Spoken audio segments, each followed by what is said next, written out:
and he's got to go over it. But I'm glad we got the fight. You know, it's a great chance for Cameron, because with Liam Cameron now, what Ben Whittaker's got now is a newfound confidence in Liam Cameron. Cameron was meant to be the guy there that was, you know, all about the development of Ben Whittaker.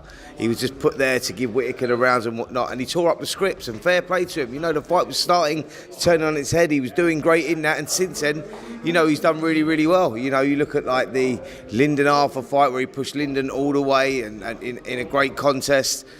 Signing up now with Queensbury, starting to do Queensbury broadcasts and all that sort of stuff to elevate him, to give him a taste of that life, and that changes a fighter and elevates him to another level. So although it's a rematch, we've got a new fight on our hands, because both guys have got to deal with different things. If Whittaker was injured, then he hasn't got to overcome those demons. He'll just go in there and try to right the wrongs. And if he wasn't injured and he was looking for a way out, now he's got to overcome them demons and go in there and try and right the wrongs. So yeah, interesting fight.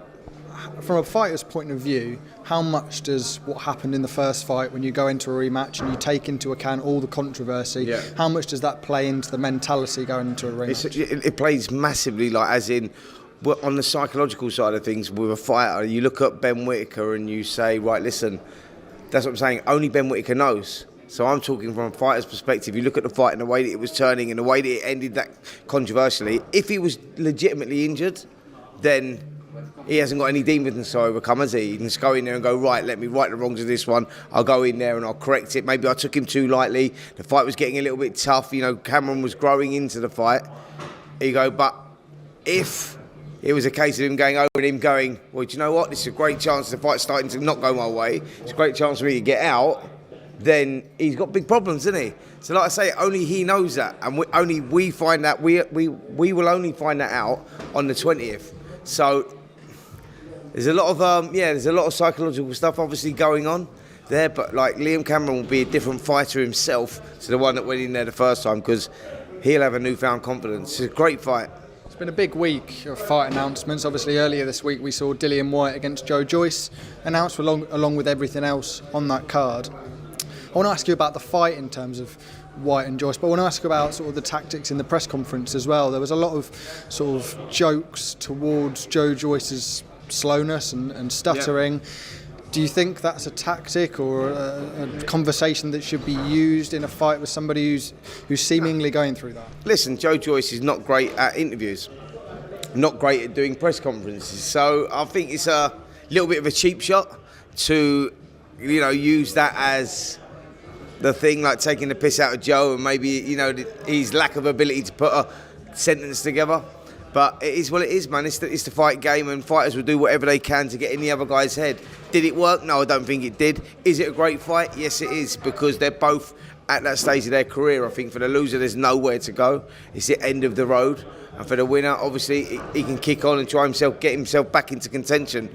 Joe Joyce coming off that defeat against Derek Chisora, you look at it and go, oh, I'm starting to worry now, you know, after the two Zhale Zhang losses, then the Chisora one, you just go, has Joe got old overnight? Because he's not a young heavyweight anyway, and like, you know, is it one of those that he is now deteriorating? And you go for Dillian Whyte, he hasn't looked great either.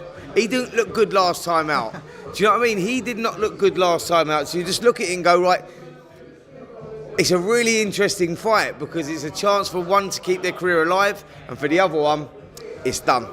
I've seen Dillian Whyte. It's a fairly heavy favourite going into that fight, which actually surprised me. Well, you? No, well, listen, yeah, it surprises you because, you know, rewind before the Zhale Zhang fight, and then we're talking about this is the guy that could be beating Tyson Fury at the time. Fury was the king.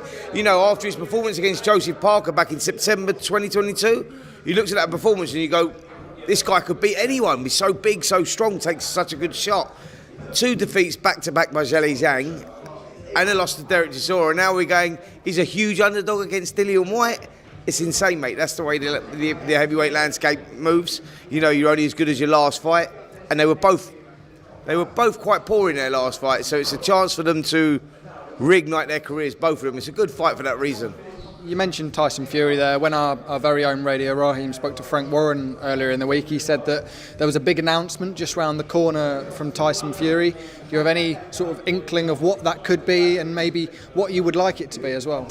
Well, what would I like it to be? I'd like it to be that Tyson Fury's coming back. He's boxing Anthony Joshua. We get it at Wembley Stadium in the all-British heavyweight fight that we always wanted. I don't care if there's any titles on the line. It's all about modern legacies, the best fighting the best. And we've always, as boxing fans, wanted AJ versus Fury.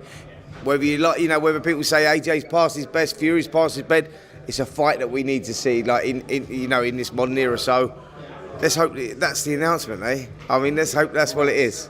Yeah. We talked about fighters when they retire and what they go through and sort of the options and the different roads that they can go down. You've obviously kept yourself very busy post-retirement. Is there a worry that Tyson Fury will go down some of the rabbit holes that he's been down before if he's not able to come back and doesn't want to come back to boxing? Well, I think that for Fury, boxing's always been his focus. That's always been his discipline. I think life without boxing is always going to be hard for Tyson Fury. He struggles with bipolar, and I think that he struggles with depression, and I think that boxing gives him that sanity.